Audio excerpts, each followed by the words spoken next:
Claudia Tirico here. I'm the editor of Demand Gen Report, and I'm back with another episode of our CXO Conversations. I am so excited to have Stacy Greiner with me today. She is the CMO at Dun Bradstreet. Stacy, welcome. Thank you so much for taking the time. Thank you. Thanks for having me.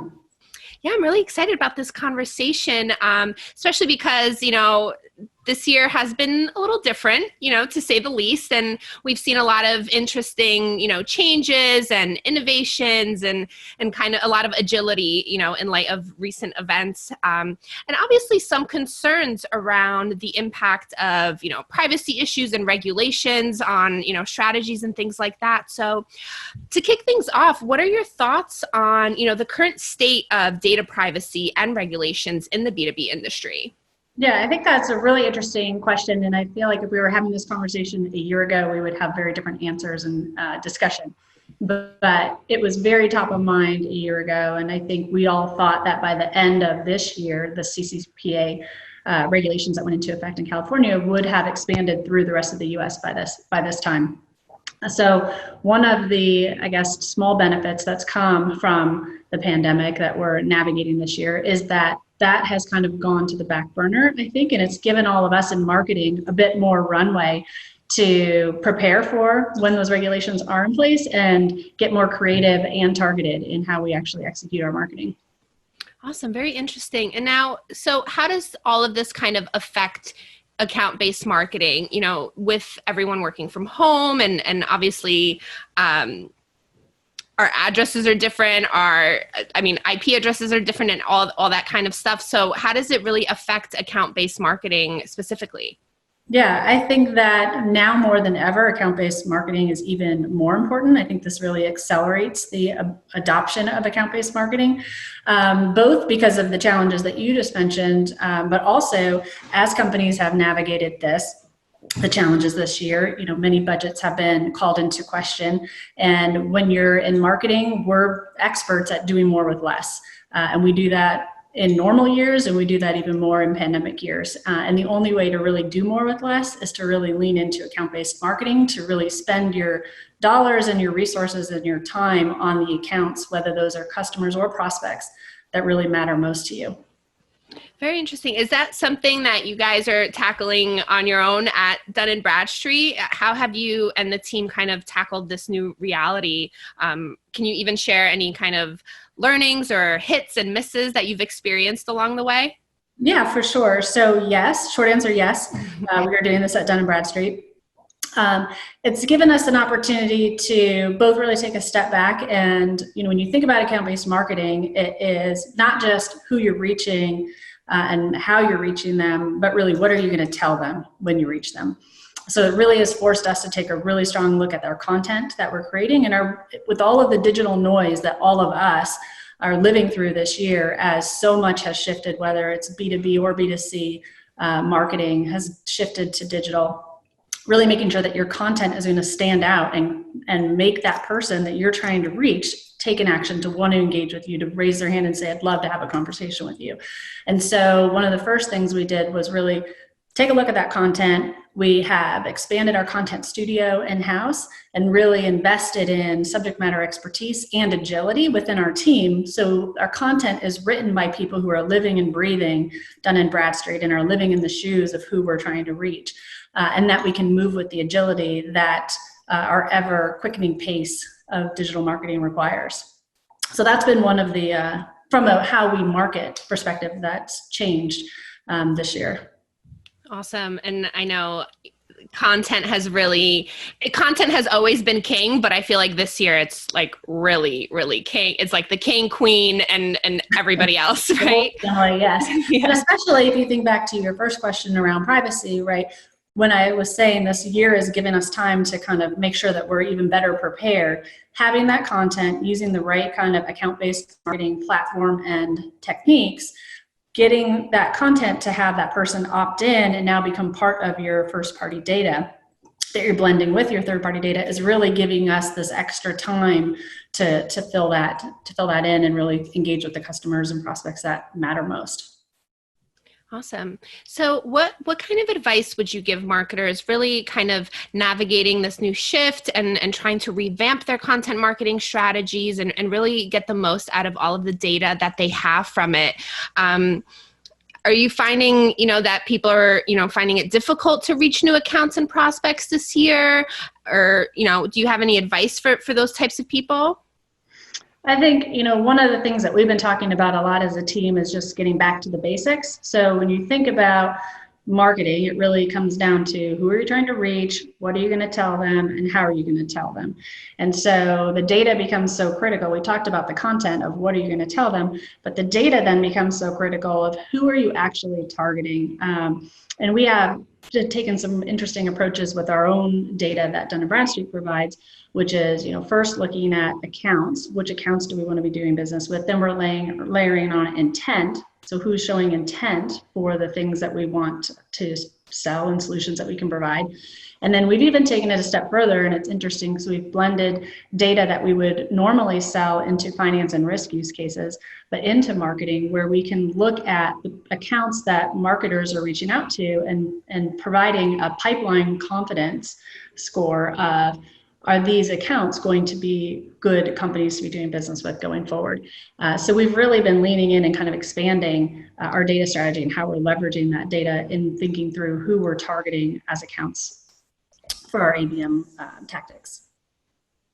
Awesome. And, in terms of content marketing, and you definitely talked about the intent data perspective and getting that first party information, but what other insights can marketers really glean from their content that could really help them better navigate what their buyers are going through?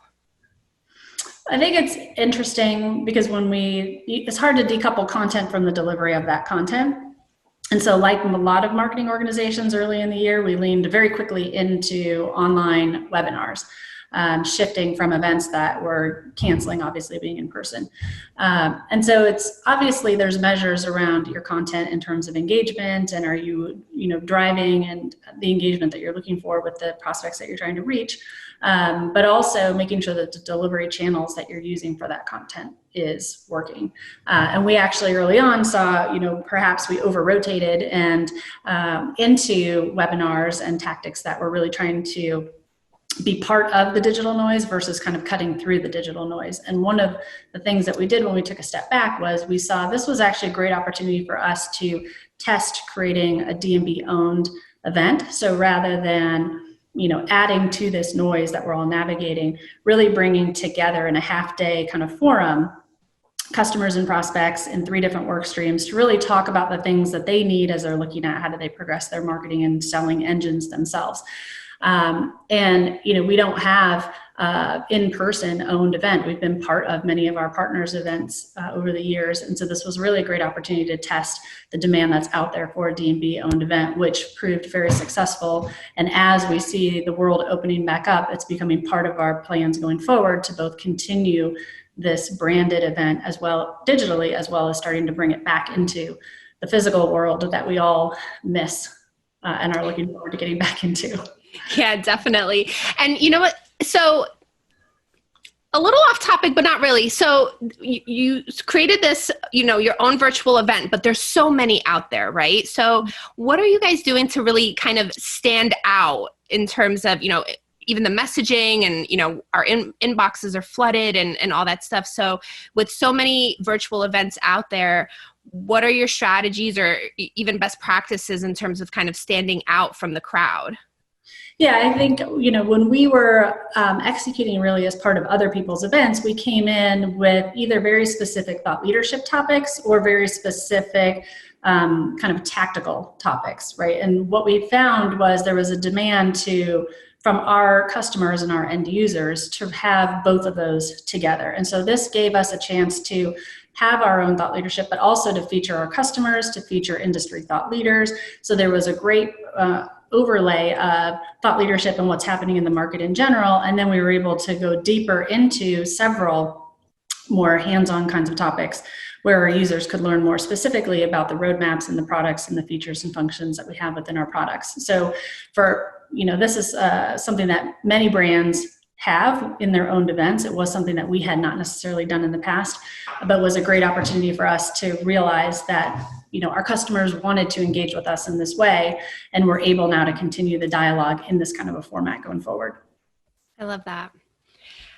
Any kind of, just out of the blue, any sort of examples that you could share from clients navigating, the new normal, and really delivering relevant content and capturing that kind of first party data and then leveraging it and activating on it? Yeah, I think one of the very interesting marketing challenges in general that maybe is amplified at this time because everything is shifted digital this year is really thinking about how do you navigate the digital customer journey across all the different tactics that marketing organizations are leveraging, right? And so I think of all the different levers of getting your message out there. And marketing teams are using, display, they're using search, they're using programmatic, email, SDR outreach, all these different tactics, which generally each one in their own is being able to do nurturing of that journey, but only in their own channel, right? And so there's really not been a way for marketers to look holistically other than to design content for the journey, but it's been hard for them to manage which content to serve up at which part of the journey. And so what we've been doing with D&B's ABM platform this year is implementing that exact ability to manage the customer journey across all those tactics. And so it's something that we've been doing internal in marketing, but also something that we've been working with our customers who are really trying to lean into how do I optimize the content that I have for different parts of the customer journey and know where that customer is across these tactics in their journey as I execute those.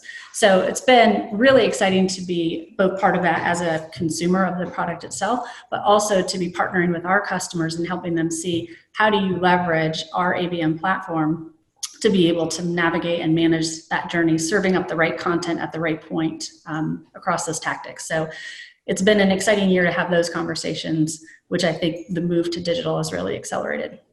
Yeah, and I imagine that you are heavily aligned with sales and working closely with customer success. How does that kind of process go at D&B? Because sales and marketing alignment and even, bringing in customer success and other organizations, marketing ops and all that, how has it worked for you?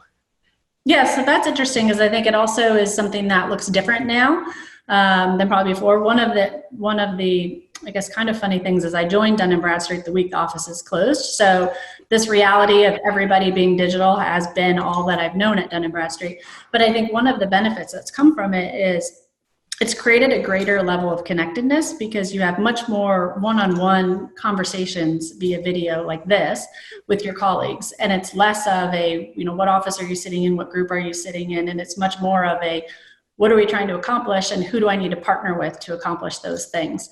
And so we've really seen a really strong partnership with sales, with customer success. The marketing and sales ops team came together as a revenue ops team, which is part of our broader marketing organization. Mm-hmm. So the collaboration there obviously is very tight, but with product as well. And so we've really been building up those collaborations across, looking at our end goal of the customer and the end goal of growing Dun & Bradstreet, and how do we work together to accomplish that as a whole. And I think in a lot of ways, what we're going through and how we're working today has facilitated that in ways that it didn't before. Absolutely. I feel like this year has just accelerated everything, especially, alignment and even, like you said, account-based marketing and all that. So what's next for Dun & Bradstreet? What's coming down the pipe and how are you planning for the new year? Yeah, so we obviously have a phenomenal base of data and we've got tools for marketers, sellers, finance, risk management professionals to act on that data. But what we're really leaning into that we've started in 2020 and accelerating into 2021 is the broader ecosystem. And so continuing to add in more data with our partners to solve even more use cases beyond the ones that I just mentioned. So a lot of exciting opportunity in how data can really change the way that businesses operate and really grow and thrive as they go forward. Absolutely. That's awesome. So let's switch the conversation a little over just to you. To tell us about your role as CMO of Dun Bradstreet.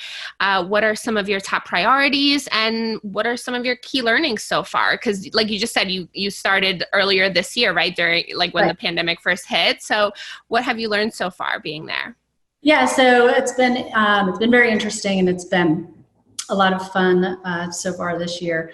But one of the first kind of stories I shared with the marketing organization when I joined was, I don't know if you've ever sold a house. Have you? I haven't. Well, maybe one day you will.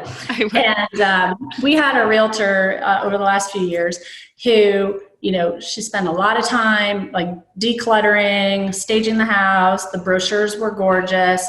She marketed the open houses, and she would call after the open house and say, we had X number of people. This is so incredible. It's so amazing. I can't wait till next Sunday's open house. And I was thinking, well, the open house is actually not our end goal. Like, that's fantastic. I'm glad that people liked it, but the end goal is to sell the house so we can move.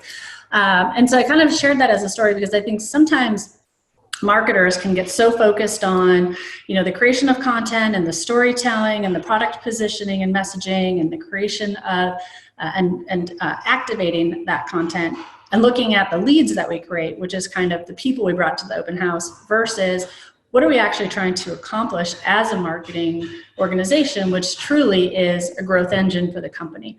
And so, we talked about that as a way to really think about how do we organize ourselves as a marketing organization, and how do we create the right analytics and metrics for us to stay focused on the end goal, which, by the way, to your previous question, right, drives a closer partnership with sales and a closer partnership with product, because you've really plugged yourself in to the fact that we're not just here attracting people to the open house, we're here all working together in how do we bring new customers and better serve the customers that Dun & Bradstreet has. Awesome. Are you having any interesting conversations with other CMOs in the space or any other business leaders? What are some of those conversations that you're having, since we're having this CXO conversation now? Yeah, no, it's been a lot of interesting dialogue. And initially it was really around, how are we all working with our teams and helping people kind of navigate the work from home, navigate through feeling connected, and navigate to just working in a new way. But I think people adapted very quickly, and that's one of the benefits of being in the tech industry, is that, this is something that is pretty natural for many of us who've worked in global organizations. And so I think at this point now, the conversation has kind of shifted to, wow, we've done a phenomenal job of being super productive, super effective in what we're doing, not only as a marketing organization, but as a broader company and across function when I'm having conversations with peers. But the question is, are we leaving now enough space for innovation? And as you think about this, everyday kind of treadmill that we're on, right, where it's every day is kind of blending into the next, and you almost can't remember if it's the weekend or Wednesday anymore. But really questioning, are we creating that space for innovation? And so we're being more purposeful now within our marketing organization and our partner organizations at Dun & Bradstreet in connecting different people together as we think through how do we innovate our product roadmap, or how do we innovate the campaigns, or how do we innovate our sales motions that might not have been part of those conversations, but just to kind of try to bring in different points of view and help drive that innovation forward, because we're conscious that that water cooler talk or the idea that pops into your head in your commute on your way home, those mediums have kind of gone away this year. Absolutely. So that's pretty much all the questions I have for you today, but I'd love to, end the conversation with, whether you have any parting words on how you believe, data laws, ABM, content marketing, you name it, in general will really evolve as we navigate this new world of interaction and engagement. Yeah, so I think probably the one word to sum up that would be quality. I think quality in the content, quality in who you're targeting from an account-based marketing perspective, and then quality in your data, which supports you actually being able to target where you're putting that content. That's the one word that comes to mind, but very bullish on what we have ahead as marketers. Yeah, I love that. And it's really... And it has been this way. I feel like marketers are slowly but surely, and now it's accelerated about, it's quality over quantity. And I've been hearing that so much, and I think that's so important because, it's not just about generating all the leads, but you really want a quality lead to come in, right? Absolutely. That's very true. Awesome. Well, that's all the questions I have for you today, Stacy. Thank you so much for taking the time to sit down with me for this conversation. And thank you to everyone watching. That's a wrap on another episode of CXO Conversations. We will see you next time.